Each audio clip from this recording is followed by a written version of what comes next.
కానీ దేవుని వాక్యంలో ఉంది, ఆత్మ చేత శరీర క్రియలను ఏం చేయాలంట?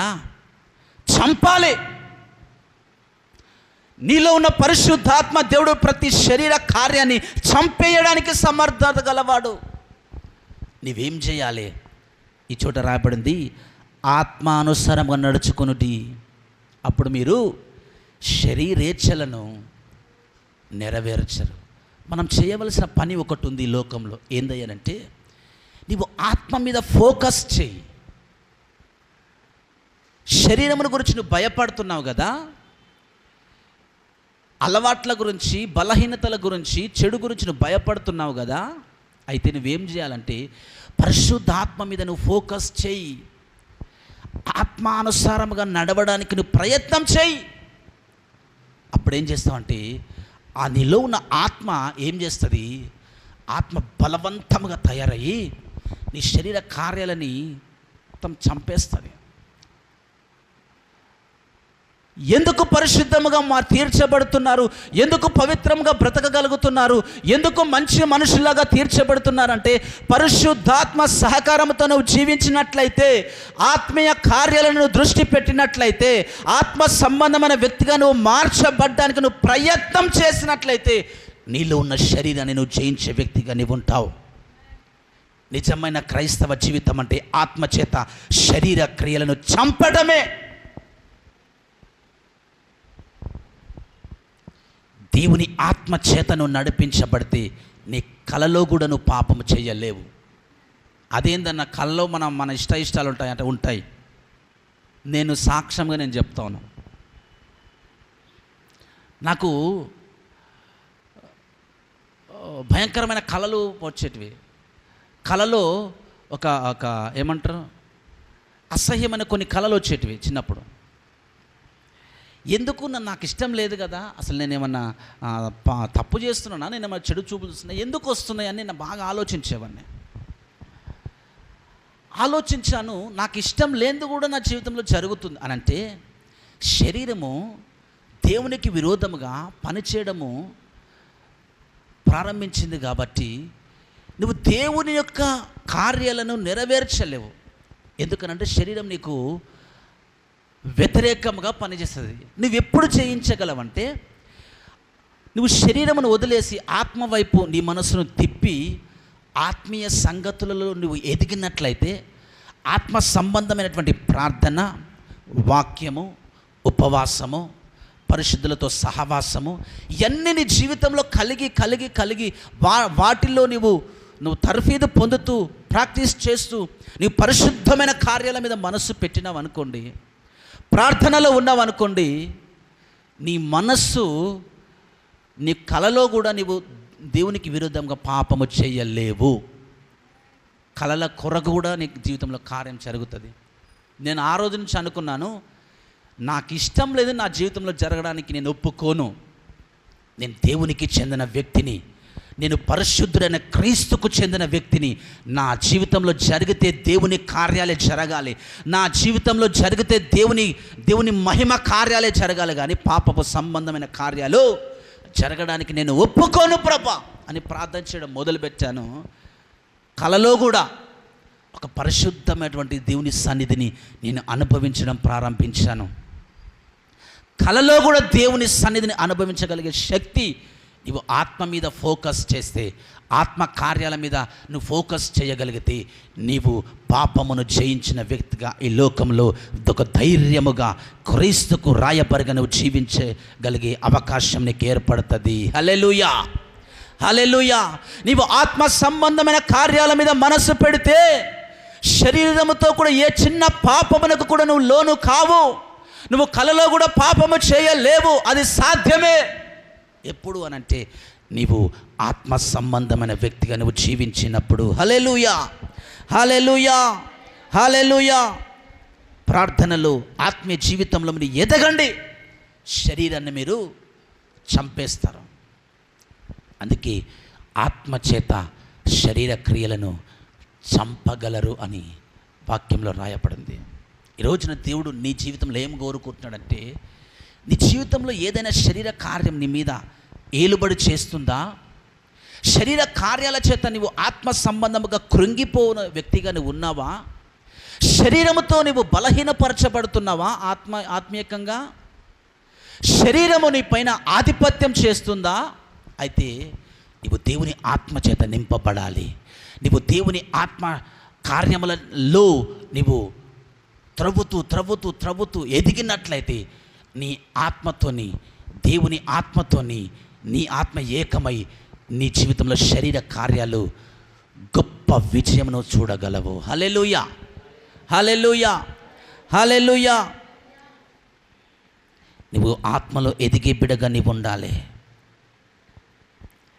విసర్జించాలి. 1 పేతురు 2:11 ఒక మాట రాయబడి 1 పేతురు 2:11 ఒక మాట రాయబడి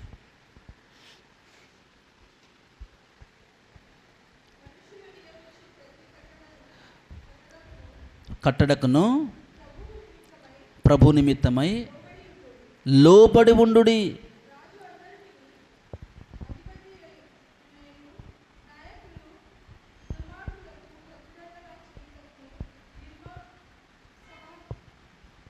ఒకటో పేతురు 2:11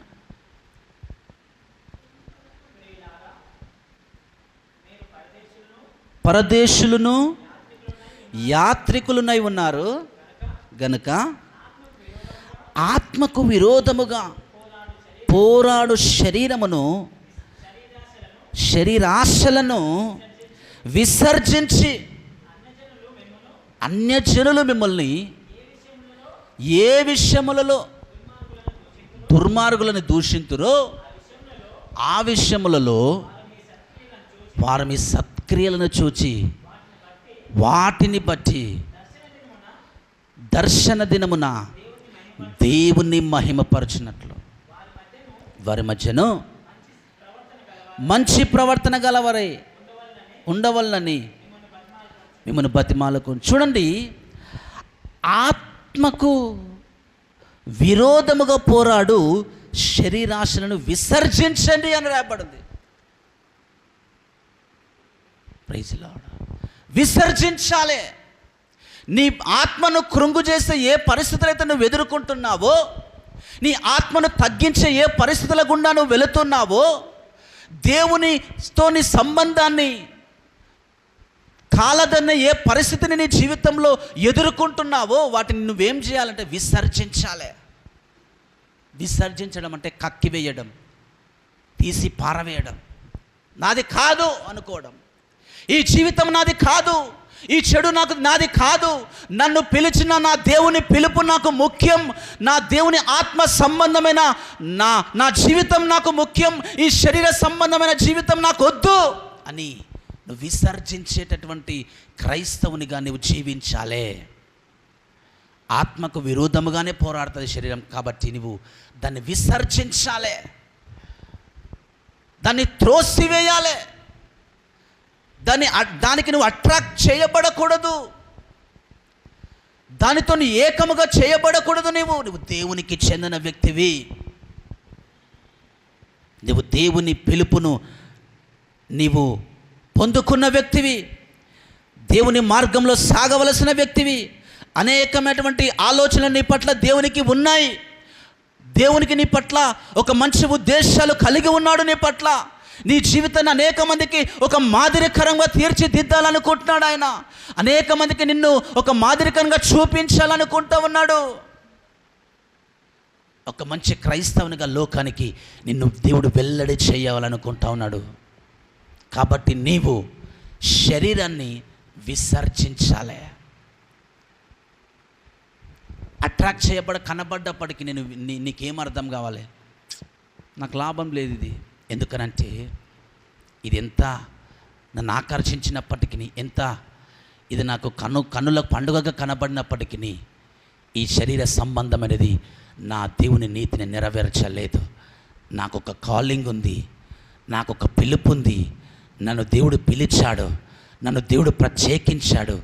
నా దేవుని కొరకు నేను జీవిస్తాను, యుగ యుగాలు నా దేవునితో నేను జీవించేది ఉంది. ఇది నాకు ముఖ్యం కాదు, ఈ లైఫ్ నాకు ముఖ్యం కాదు. ఎవ్రీడే నీ లైఫ్లో ఒక తీర్మానం చేసుకోవాలి.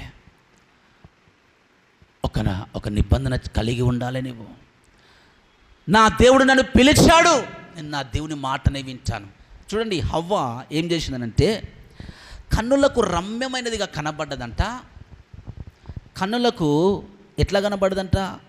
అందమైనది, వివేకమిచ్చు రమ్యమైనది ఉంట చూచినప్పుడు ఆమె దాన్ని ఫలములలో కొన్ని తీసుకున్నప్పుడు వివేకమిచ్చు రమ్యమైనదిగా ఆమె కనబడ్డదంట. లోకం మనకు ఎట్లా కనిపిస్తుంది అంటే, అరే రారా నాతో పాటు రారా, ఎంజాయ్ చేద్దాం రా, నువ్వు ఏందిరా ఇట్లాగే ఉంటావురా, నువ్వు నీకు నాలెడ్జ్ లేదురా. ఎట్లా ఉంటారండి ఫ్రెండ్స్? ఒక్కసారి రారా నీకే అర్థమవుతుందిరా, ఎంత మంచి ఉంటుంది, పబ్స్ ఎంత మంచిగా ఉంటాయి, డ్రింక్ ఎంత మంచిగా ఉంటుంది, నీకు తెలియదురా. రమ్యమైనదిగా కనబడుతుంది. వాళ్ళకు జ్ఞానం వస్తుందిరా మాతో పాటు తిరిగితే, మాతో పాటు తిరిగితే నీకు నాలెడ్జ్ వస్తుందిరా అని చెప్తారు. లేకపోతే నీకే అనిపిస్తుంది, నేను ఇట్లా ఉండకూడదు, ఫ్రెండ్స్తో తిరగాలి నాకు నాలెడ్జ్ వస్తుంది, అటు ఇటు పోవాలి నాకు నాలెడ్జ్ వస్తుంది, ఏదో నేను చూడాలి, ఏదో అనుభవించాలి, ఏదో చేయాలి. దేవునికి విరోధముగా నువ్వు వెళ్ళే ప్రతి అడుగు నీకు నష్టమే మిగులుస్తుందని గమనించు. హల్లెలూయా. నీవు దేవుని యొక్క ఉద్దేశాలను కోల్పోతావు. నీ మనస్సు, నీ కన్నులు, నీ ఆలోచన చెప్పిన వైపుకు నువ్వు వెళితే దేవుని యొక్క నిత్య సంకల్పాన్ని నువ్వు కోల్పోతావు. నీ చేతులారా నీ జీవితాన్ని నాశనం చేసుకోకు. నీవు దేవుని కొరకు ఒక మంచి ఆశీర్వాదకరమైన వ్యక్తిగా జీవించవలసిన వాడవు, జీవించవలసిన వ్యక్తివి. ఎంత కలలుగని ఆ హవ్వను ఆదామును దేవుడు సృష్టిస్తే ఆమె దుష్టుని వైపు తన చూపు మళ్ళేసుకున్నది. దుష్టుడు ఎప్పుడు కూడా మనకు అన్ని చూపెడతా ఉంటాడు. దేవునికంటే అవే మంచిగా అనిపిస్తాయి మనకి. దేవునితో ప్రార్థన గడపడం కంటే, వాక్యం వినడం కంటే అవే మంచిగా అనిపిస్తూ ఉంటాయి. ఆదివారం చర్చికి రావడం కంటే అదే మనకు బ్రహ్మాండంగా అనిపిస్తూ ఉంటుంది. ఆకర్షింపబడుతూ ఉంటాం మన కనుల ద్వారా. అది కాదు, దేవుని కొరకు నీవు ఒక నిబంధన చేసుకోవాల్సిన అవసరం ఉంది. ఆత్మచేత నీ శరీర కార్యాలు, శరీర ఆలోచనలు, శరీర ఆశలను నువ్వు జయించే వ్యక్తిగా ఈ రోజు నుంచి నీవు లేపుదువుగాక, లేచుదువుగాక, దేవుని కొరకు నిలబడదువుగాక, నీ జీవితంలో ఒక విజయము చూచుదువుగాక. ఆ రీతిగా నువ్వు నిలబడాలని దేవుడు కోరుకుంటా ఉన్నాడు. 17వ వచనంలో చూసినట్లయితే గలతీ 5:17లో ఆత్మ శరీరమునకును శరీరాత్మకు విరోధముగా ఉన్నది అపేక్షించును, ఇవి ఒకదానికొకటి వ్యతిరేకముగా ఉన్నవి గనుక మీరు ఏమి చేయ నిశ్చయింతురో వాటిని చేయకుందురు అని రాయబడింది. మనం ఏం చేయాలని దేవుని కొరకు అనుకుంటామో, చాలామంది పొద్దున్నే లేవాలి, 4 గంటలకే లేచి దేవుని స్తుతించాలి, ఆరాధించాలి అనుకుంటారు. కానీ 4 గంటలకు అల్లారం మోగేసరికి శరీరం మాట ఎందు మన ఉద్దేశం ఏంది?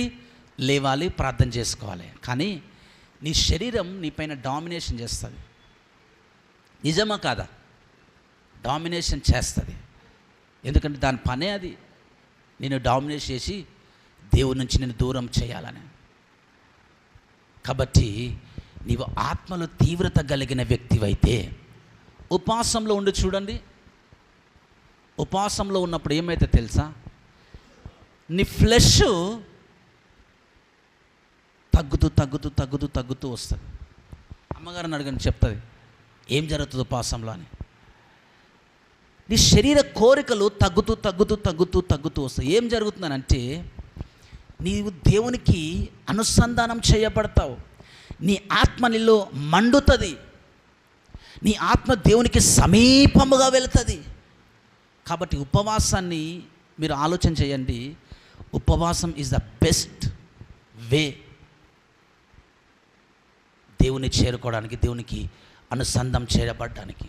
ఉపవాసం మీ జీవితంలో కలిగి ఉండండి. ఎందుకనంటే ఉపవాసము ద్వారా మీలో ఉన్న పరిశుద్ధాత్మ దేవుడు హెచ్చింపబడతాడు, బలవంతంగా చేయబడతాడు. బలపరచబడతాడు. ఉపవాసంలో ఏం జరుగుతుంది అని అంటే ఒక మాటలో శరీరము తగ్గిపోతుంది, ఆత్మ బలపరచబడుతుంది. అందుకే ఉపవాసంలో దేవుడు ఒకసారి చెప్తాడు, ప్రభా నీ దగ్గరకు వస్తే నువ్వు వెళ్ళగొట్టగానే దయ్యాలు పోయినాయి, విడుదల జరిగింది, మేమెందుకు వెళ్ళగొట్టలేకపోయినాం, మేమెందుకు అంత పవర్ మాకెందుకు లేదు ప్రభా అని అడిగితే ఆయన అంటాడు, ఉపవాసము ద్వారాను ప్రార్థన ఉపవాసము ద్వారాన ఇది సాధ్యమవుతుంది అని చెప్తాడు. నీ లైఫ్లో ఏదైనా బలమైన కార్యాల కొరకు నువ్వు ప్రార్థన చేయాలి, నువ్వు సిద్ధపడాలి అని అంటే వెంటనే నీ లైఫ్లో ఉపవాసం ప్రకటించుకో. అది 2 రోజులు కానీ, వారం రోజులు కానీ, 3 రోజులు కానీ, 20 రోజులు కానీ, 10 రోజులు కానీ, ఒక్కరోజు కానీ, నీ ఓపికన్నంత ఉపవాసం ఉండి ప్రార్థన చేయి. అప్పుడు ఏం జరుగుతుందంటే నీ శరీరం తగ్గిపోతుంది, నీ మనస్సంతా ఒక మంచి సంబంధము కలిగి ఉంటావు దేవునితో. ఉపవాసము ద్వారా శరీరాన్ని చంపగలిగే శక్తి దేవుడు నీకు ఇస్తాడు. హల్లెలూయా, హల్లెలూయా. నిన్ను లోకం అట్రాక్ట్ చేయదు. ఇంకా నీ మనసు, నీ శరీరం చచ్చిపోయినట్లుగా ఉంటుంది. ఉపవాసంలో మీరు ఆలోచన చేయండి. నీ ఆత్మ ఎల్లప్పుడూ కూడా దేవుని స్తుతించాలి, స్తుతించాలి, స్తుతించాలనే తాపత్రయం కలిగిన వ్యక్తిగా నీవు ఉంటావు. ఉపవాసాన్ని మీ జీవితంలో అలవాటు చేసుకోండి. ఎప్పుడు కూడా ఉపవాసాన్ని నిర్లక్ష్య పెట్టకండి. ఉపవాసం నీ జీవితంలో ఒక ఘనమైన కార్యముగా నిలబడుతుంది. ఉపవాసం నీ జీవితాన్ని దేవునికి దగ్గర చేస్తుంది. ఉపవాసము నీ లైఫ్లో ఉన్న అనేకమైన బంధకాలను విరగ్గొడుతుంది, సంఖ్యలను తెంచివేసేదిగా ఉంటుంది, శరీర కార్యాలను విరగగొట్టేదిగా ఉంటుంది ఉపవాసం. అందుకే ఉపవాసం గురించి నేను చాలా చెప్తాను. ఉపవాసం మనిషిని అనేక రెట్లుగా దేవునికి దగ్గరగా నడిపిస్తుంది. సాధారణంగా నువ్వు చేసే ప్రార్థన కంటే, సాధారణంగా నువ్వు ఆశపడేదానికంటే ఉపవాసంలో ఉండి నువ్వు చేసే కార్యము బహుబలమైన ప్రార్థన, బహుబలమైన కార్యములుగా ఉంటాయి నీ లైఫ్లో. కాబట్టి ఉపవాసం చేయండి. మీరు ఉపవాసం మర్చిపోవద్దు. ఉపవాసం కలిగి ఉండే బిడ్డలుగా మీరు ఉండండి. ఆరాధన ద్వారా నీ ఆత్మ బలపరచబడుతుంది. ఉపవాసం ద్వారా నీ ఆత్మ బలపరచబడుతుంది. దేవుని వర్డ్, వాక్యము ద్వారా నీ ఆత్మ బలపరచబడుతుంది. శరీరాన్ని తక్కువ చేసి, శరీరాశలను తక్కువ చేయాలంటే ఒకటి ఉపవాసం అని చెప్పిన, ఇంకొకటి వాక్యం. మీలో ఎంతగా దేవుని వర్డ్ నింపుకుంటారో ఆ వర్డ్ ఏం చేస్తుంది అని అంటే ప్రతి నరాలను, ఎముకలను, మూలుగులను సహితము డివైడ్ చేసి దేవుని వాక్యం అందులోనికి పోయి నీ ఆత్మలోనికి వెళ్ళి ఒక బలమైనటువంటి లైఫ్ని, ఒక లైఫ్ చేంజింగ్ నీ లోపల తీసుకొస్తుంది. దేవుని వాక్యాన్ని ఎవరు కూడా మర్చిపోవద్దు. ఈ లోకాన్ని జయించడానికి దేవుని వాక్యం నీ దగ్గర ఉండాలి. నీ శరీరాన్ని జయించడానికి దేవుని వాక్యం నీలో ఉండాలి. దేవుని వాక్యాన్ని గుర్తొచ్చినప్పుడల్లా దేవుని మార్గాలు గుర్తొస్తాయి. నువ్వు రోడ్డు మీద నడుచుకుంటూ పోతున్న నీ శరీరం లోకం వైపు నిన్ను ఆకర్షించినా కానీ దేవుని వాక్యం నీలో ఉండి నిన్ను బలపరుస్తుంది. దేవుని వాక్యము ప్రతి వ్యక్తిని కూడా దేవుని నుంచి దూరము కాకుండా ఆపుతుంది. అందుకనే దేవుని వాక్యం ప్రతి ఒక్కరు కూడా చదవాలి, దేవుని వాక్యం ధ్యానించాలి. చూడండి, ఆ ఒక్క మాట నేను చదువుతాను. ఆదికాండం 3:7 ఆకర్షించబడ్డప్పుడు, సైతాను చెప్పిన మాటలు విన్నప్పుడు, అప్పుడు వారి కన్నులు ఏం చేయబడ్డాయి? తెరవబడ్డాయి. చూడండి, నేను ఇంతవరకు వాక్యం చెప్పాను. ఫలము అంటే నిజంగానే పండు అని మీరు అనుకోకండి. అది ఒక నాలెడ్జ్. పండు అనేది ఒక నాలెడ్జ్. ఆ పండు తిన్నప్పుడు వారి కన్నులు ఏం చేయబడ్డాయంట? తెరవబడ్డాయంట. దుష్ట సంబంధమైనటువంటి జ్ఞానాన్ని నువ్వు తీసుకున్నప్పుడు, సైతాను సంబంధమైన, లోకానుసారమైనటువంటి శరీర సంబంధమైన ఆ జ్ఞానాన్ని, ఆ యొక్క ఇన్ఫర్మేషన్ని నువ్వు తీసుకున్నప్పుడు నువ్వేమవుతుందంటే నీ ఆత్మీయ నేత్రాలు మూయబడతాయి, శరీర సంబంధమైన నేత్రాలు తెరవబడతాయి. నీవెప్పుడైతే లోకంలో ఉన్నదాన్ని నువ్వు స్వీకరించకూడదు. నువ్వు స్వీకరిస్తే నీ కన్నులు లోకం వైపే చూస్తాయి. అందుకే లోకాన్ని ఎక్కువ తెలుసుకోకూడదు. ఆండ్రాయిడ్ ఫోన్స్, స్మార్ట్ ఫోన్స్ రాకముందు ప్రపంచం ఎట్లా ఉన్నది? ఎంత హ్యాపీగా కూర్చొని ఆటలాడుకొని ముచ్చట్లు పెట్టుకొని ప్రార్థనలు చేసుకొని స్వార్థ ప్రకటించి ఎంత హ్యాపీగా ఉన్నదో అనిపిస్తుంది. నిజంగా ఒక 15-20 ఇయర్స్ బ్యాక్ నేను ఊహించుకుంటే, దేవునికి స్తోత్రం, స్మార్ట్ ఫోన్లు లేని రోజుల్లోనే నేను దేవుని లోపల నిలబడడానికి దేవుడు అవకాశం ఇచ్చాడు. యవ్వన కాలంలో స్మార్ట్ ఫోన్, ఇంటర్నెట్ అంటే ఏందో తెలియదు కూడా. ఆ రోజుల్లోనే దేవుడు తన స్వార్థ కొరకు నిలబెట్టుకున్నాడు. యవ్వన కాలంలో ఒక మంచి సాక్ష్యాన్ని దేవుడు ఇచ్చాడు. అందును బట్టి దేవునికి సమస్త మహిమ కలుగును గాక. హల్లెలూయా. ఏదైతే లోకంలో ఉన్న ఇన్ఫర్మేషన్ నువ్వు తీసుకుంటావో ఆ ఇన్ఫర్మేషన్ నేను ఏం చేస్తుంటే కరప్ట్ చేస్తుంది. అర్థమవుతుందా? ఎంత ఇన్ఫర్మేషన్ నువ్వు తీసుకుంటే అంత కరప్ట్ అయిపోతావు నువ్వు. కాబట్టి ఈ లోకంలో ఉన్న ఇన్ఫర్మేషన్ ఎక్కువ తీసుకోకు నువ్వు. నిజం చెప్తున్నానండి. ఏది చూస్తే దేని చేత నింపబడతావో, ఏ శరీర సంబంధం అనేది చూస్తే నీ లోపలికి ఏదైతే వస్తుందో. ఎందుకు వచ్చిన బాధ? ఎక్కువగా లోకంలో ఉన్నటువంటి ఇన్ఫర్మేషన్ కూడా మీరు తీసుకోకండి. దేవుని దగ్గర నుంచి ఇన్ఫర్మేషన్ మీరు తీసుకునే వ్యక్తులుగా ఉండండి. దేవుని వాక్యంలో నుంచి ఇన్ఫర్మేషన్ తీసుకోవాలి. ఎప్పుడైతే దుష్టుని వైపు చూసి ఆ పండు తిన్నదో ఈమె కన్నులు తెరవబడ్డాయి. లోకంలో నువ్వు ఎంత వెళితే అంతగా నువ్వు కరప్ట్ అయిపోతావు, దేవునికి దూరం అయిపోతావు. లోకాన్ని ఎంతగా నువ్వు స్వీకరిస్తే అంతగా దేవుని వాక్యాన్ని మరచిపోతావు, దేవుని ఆత్మ సంగతులు విడిచిపెడతావు. దేవుని సన్నిధికి రావాలంటే కూడా నీకు మనసు ఒప్పదు. చాలామంది ఈ రోజులు గమనించండి, నా కొడుకు చర్చికి రమ్మంటే రావట్లేదన్నా, ఏం చేయాలన్నా? మా తమ్ముడు చర్చికి రమ్మంటే రావట్లేదన్నా, ఏం చేయాలి? పాడైపోతున్నాడు. ఒక తమ్ముడు ఉండేవాడు, రవి అని. చర్చికి తీసుకొస్తే గేటు బయట ఉండి లాగి గుంజినా కానీ రాకపోయేటాడు చర్చికి. రా తమ్ముడు అంటే నేను రానని పరిగెత్తేవాడు. ఎందుకనంటే ఇన్ఫర్మేషన్ అంతా తన ఆత్మలో కానీ తన బ్రెయిన్లో కానీ ఏముందనంటే లోకమే ఉంది. ఈరోజు మంచిగా దేవుని సేవలో ఉన్నాడు అనుకోండి, మంచి ఆత్మీయ వ్యక్తిగా ఉన్నాడు. తన ఇన్ఫర్మేషన్ తను ఏం చేస్తుంది? దేవునికి దూరపరుస్తుంది. కాబట్టి ఎక్కువగా ఎవరి గురించి మీరు తెలుసుకోకండి, లోక విషయాలు అస్సలే పట్టించుకోకండి.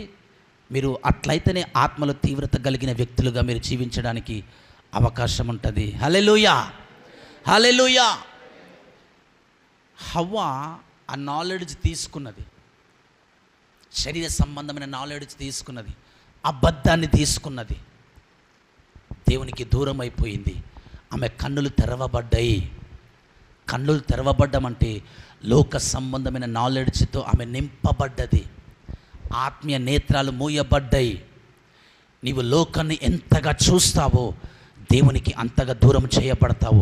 నీ ఆత్మ సంబంధమైనటువంటి సెన్సెస్ పనిచేయవు. దేవుడు మాట్లాడుతున్నా కానీ నీకు అర్థం కాదు,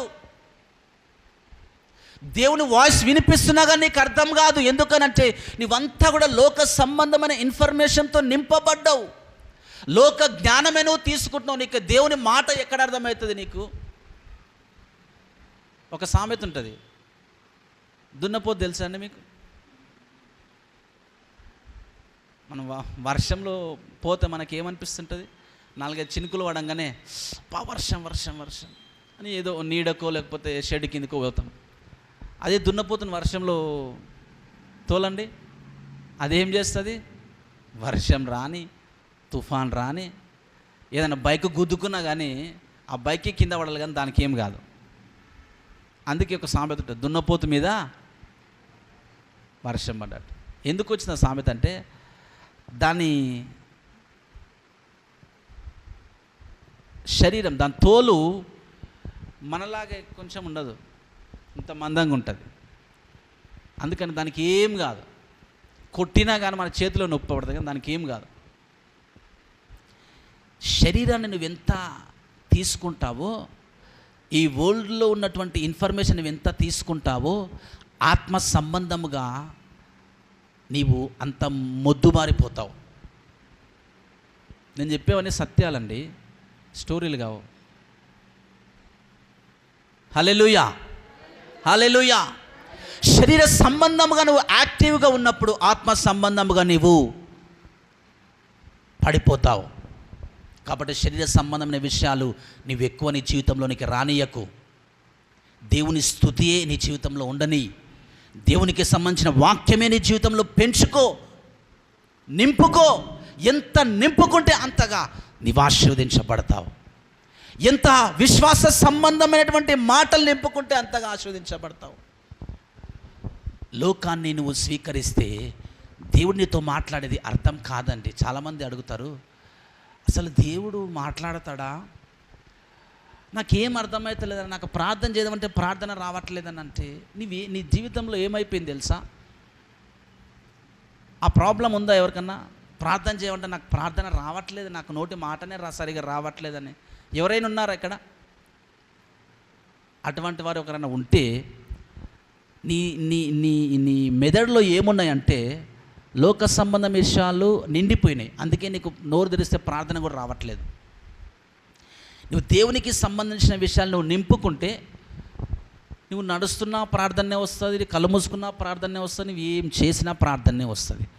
నీవు ఆత్మ సంబంధమైన వ్యక్తిగా మార్చబడుతూ ఉంటావు. కాబట్టి నేను చెప్పేదంటే, దయచేసి లోకాన్ని మీ మైండ్లో, మీ ఆలోచనల్లో, మీ హృదయంలో నింపుకోకండి. మీరు కరప్ట్ చేయబడతారు. దేవుని వాక్యాన్ని నింపుకోండి, మీరు పరిశుద్ధులుగా తీర్చబడతారు. దేవుని కొరకు జీవించడం మీకు సాధ్యమవుతుంది. హల్లెలూయా, హల్లెలూయా. శరీరము నీకు విరోధమే, ఆత్మని నీకు దేవుని దగ్గరకు చేర్చగలిగే నిత్యమైన దేవుని సంకల్పం అని గమనించు. నీవు ఆత్మీయ వ్యక్తిగా ఉన్నావా ఈ రోజున? లేకపోతే ఈ రోజు నుంచి స్టార్ట్ చేయి, ఈ రోజు నుంచి మొదలుపెట్టు. నీవు ఆత్మ సంబంధమైన వ్యక్తిగా, ఒక బలమైన దేవునికి, ఒక బలమైన క్రైస్తవునిగా నువ్వు చేయబడాలంటే దేవుని ఆత్మ సంగతులు నువ్వు నింపుకో. పరిశుద్ధాత్మ చేత నింపబడాలి ప్రభు అని నన్ను అడుగు. దేవుని ఆత్మచేత నింపబడితే, నువ్వు దేవుని ఆత్మచేత నడిపించబడితే ఈ లోకం నీకు సింపుల్గా కనపడుతుంది. చాలామంది చిన్న బలహీనతను చూసి ఎంతో గొప్పదానిగా ఫీల్ అయిపోతూ ఉంటారు. నువ్వు దేవుని ఆత్మచేత నింపబడితే చల్, చిన్న బలహీనత నన్నేం చేస్తుంది, నా దేవుని వాక్యం నాలో పరిపూర్ణముగా నింపబడి ఉంది అని నువ్వు చెప్పగలుగుతావు. కాబట్టి నీవు దేవుని ఆత్మచేత, దేవుని వాక్యం చేత నింపబడి ఉండు. నీవు నీ శరీరాన్ని జయించగలిగే వ్యక్తిగా నువ్వు తీర్చిదిద్దబడతావు. నువ్వు ఫోకస్ చేయవలసింది నీ ఆత్మీయ విషయాలపైననే. శరీరం ఎట్లాగైతే శరీర సంబంధమైనటువంటి సెన్సెస్ పనిచేస్తాయో, ఆత్మ సంబంధంగా కూడా సెన్సెస్ పనిచేస్తాయి. 5 సెన్సెస్ ఎవరికైనా గుర్తున్నాయా? ఏంటవి? Smell, taste, skin, touch. జ్ఞానేంద్రియాలు అంటారు కదండి తెలుగులో. కన్ను, ముక్కు, నాలుక, చెవి, అవి ఉంటేనే టేస్ట్ చేయగలుగుతాం, వినగలుగుతాం. అవి శరీర సంబంధమైనవి. ఆత్మ సంబంధము కూడా నువ్వు వినగలవు, చూడగలవు, టేస్ట్ చేయగలవు. చాలాసార్లు అది నడుచుకుంటూ పోతుంటే ఏదో రకమైన స్మెల్ వస్తుంటుంది. నేను ఆత్మ సంబంధంగా చెప్తున్నాను. నిజమా అంటే నిజమే. మీరు అనుభవించి చూడండి, దేవుణ్ణి అడగండి. ఏదో వినపడుతుంటుంది, ఏదో కనబడుతుంటుంది. ఆత్మ సంబంధముగా నువ్వు చూడగలవు. శరీర సంబంధంగా ఎట్లాగైతే చూడగలుగుతావో, ఎట్లాగైతే వినగలుగుతావో, ఎట్లాగైతే టచ్ చేయబడతావో, ఆత్మ సంబంధముగా కూడా ఈ నీ సెన్సులు పనిచేస్తాయి. నువ్వు ఎప్పుడైతే దేవుని వాక్యాన్ని నింపుకొని ఆత్మచేత రగులుతూ మండుతూ ఉన్నట్లయితే నీవు అనుభవించగలిగే వ్యక్తిగా నీవు ఉంటావు. ఇది సత్యం. నేను ఏది చెప్పినా ఉట్టిగా చెప్పనండి. ఒకరోజు ఒక కారులో వెళ్తూ ఉన్నాను, ఒక బ్రదర్ని డ్రాప్ చేయడానికి. అచ్చంపేట ప్రాంతం నుంచి వేరే రైల్వే స్టేషన్కి వెళ్తూ ఉన్నాను. ఒక విలేజ్కి వచ్చిన దగ్గర నుంచి నాకు కారులో వెళ్తున్నప్పుడు కూడా ఎక్కడనో ప్రార్థన చేసుకుంటూ పోవడం అలవాటు.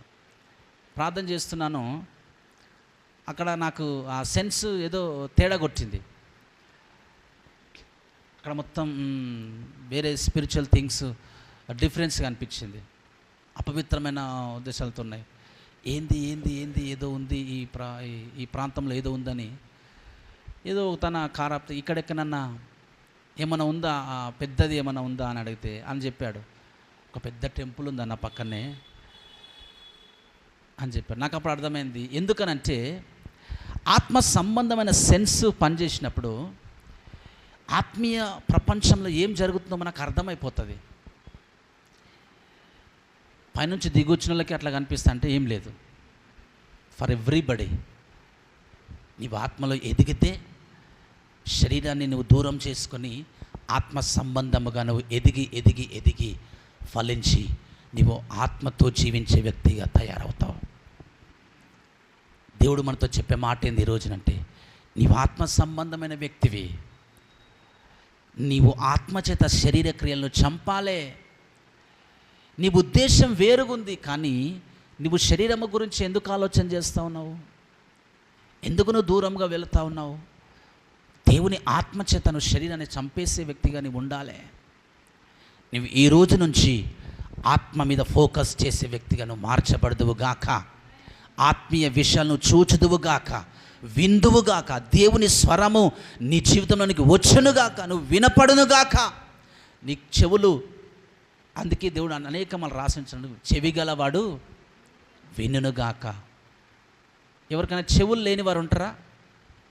శరీర సంబంధం ఎవరు ఉంటారు కదా. మరి దేవుడు ఎందుకు అని ఉంటాడు అన్నమాట? ఆత్మ సంబంధమైన చెవులు ఉంటే దేవుడు ఏం చెప్తున్నాడు, దేవుని వాక్యం ఏం చెప్తుందో, ఇప్పుడు దేవుడు ఏం మాట్లాడుతున్నాడు డైరెక్ట్గా మనం వినగలుగుతాం. అందుకే దేవుడు చెవి గలవాడు వినుగాక అన్నాడు. మనము దేవుని ఆత్మీయ నేత్రములు, ఆత్మీయ చెవులు కూడా మనం కలిగి ఉండే వ్యక్తిగా మనం ఉండాలి.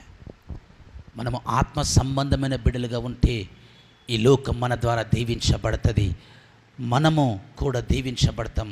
మన జీవితంలో ఒక గొప్ప అద్భుతాలు మనం చూసే బిడ్డలుగా మనం ఉంటాం. ఈ రోజు నుంచి నీవు, నేను, ప్రతి ఒక్కరూ ఆత్మ సంబంధమైన విషయాల మీద ఫోకస్ చెయ్యాలి. దేవుని స్వరాన్ని వినాలి, దేవుని సంగతులు, ఆత్మీయ సంగతులను చూడాలి, గొప్ప కార్యాలు అనుభవించాలి. ఈ మాటలు దేవుడు దీవించి మనందరికీ ఆశీర్వాదకరంగా మార్చునుగాక. ఆమేన్. కళ్ళు మూసుకుంటే ప్రార్థన చేసుకుందాం.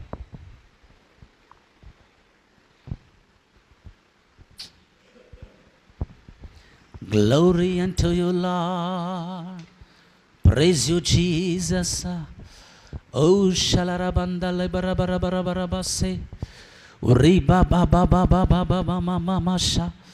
ఒక మాట నువ్వు దేవునికి చెప్పి రోజున ఒక తీర్మానం చేసుకో. నువ్వింకా ఈ శరీర సంబంధమైన వ్యక్తిగానే నువ్వు ఉన్నావా? నీవు ఆత్మీయ సంగతులను చూడలేకున్న స్థితిలో నీవు ఉన్నావా? శరీరము నీ ఆత్మను డామినేట్ చేస్తుందా? అయితే ఈరోజు నువ్వు ప్రార్థన చేసుకో.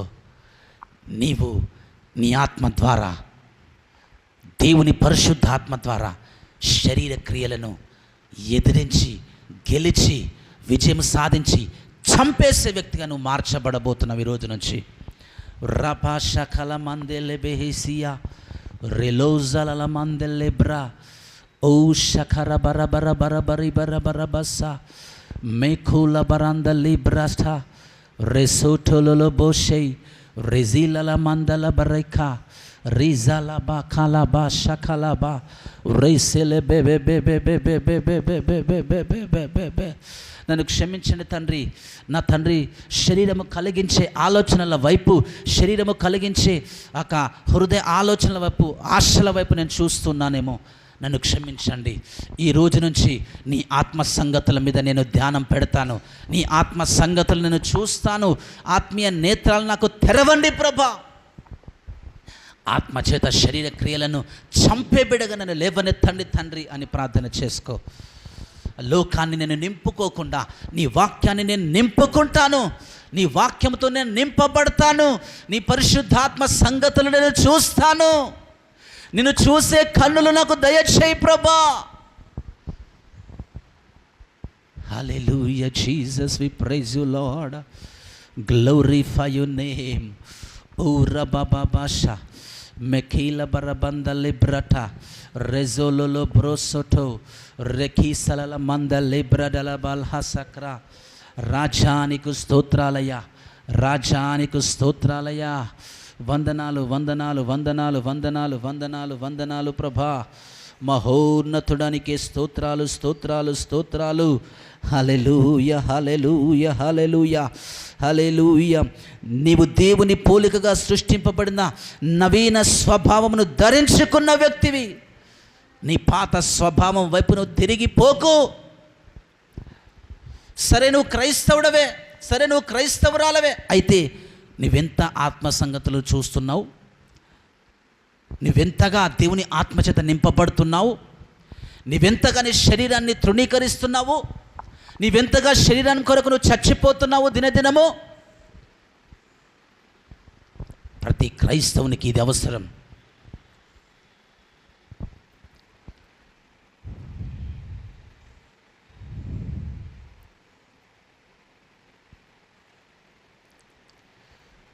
హల్లెలూయా హల్లెలూయా హల్లెలూయా హల్లెలూయా.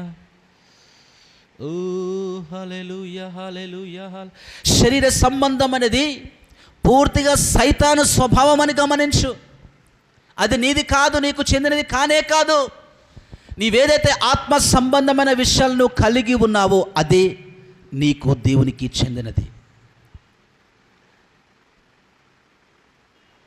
శరీర సంబంధముగా నువ్వు ఏదైనా కలిగి ఉంటే అది నీది కాదు.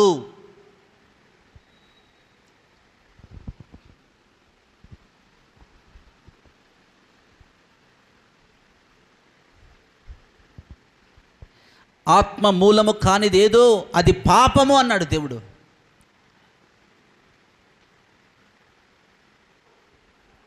రెగ్యులర్గా నువ్వు చేసే పనులు ఎన్ని ఆత్మీయంగా ఉన్నాయి? రెగ్యులర్గా నువ్వు మాట్లాడే మాటలు ఎన్ని ఆత్మీయంగా ఉన్నాయి? రెగ్యులర్గా నువ్వు కలిసే వ్యక్తులు ఎంతమంది ఆత్మీయంగా ఉన్నారు? రెగ్యులర్గా నువ్వు చేసే పనులలో